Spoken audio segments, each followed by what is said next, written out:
Do connections matter? When it comes to Death Battle YouTubers, I like to think of myself as the teams and such guy. You know, the one who goes over narrative connections between characters, the ideas they represent, the core team and whatever. Bakugo vs Waze kinda leaves me starving in any of those departments.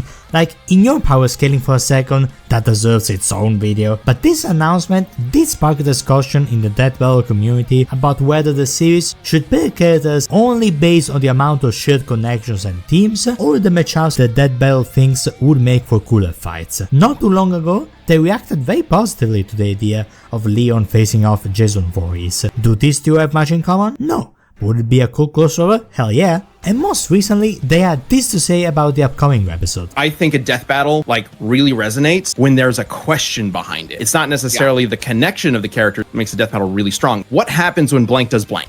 A boy who grew up with the power to create explosions versus the literal devil who represents the concept of explosions. That's an interesting question. I personally think this logic is sound. Also, you know, the Death Battle cast for this episode reached over 100k views for a series that usually gets like 20. So you gotta keep in mind that Death Battle still needs views and mainstream appeal in order to keep going. So we're bound to get popularity over teams once in a while. On the bright side, we haven't had a good contrast matchup a la Good vs Evil in a while, and I think those are neat.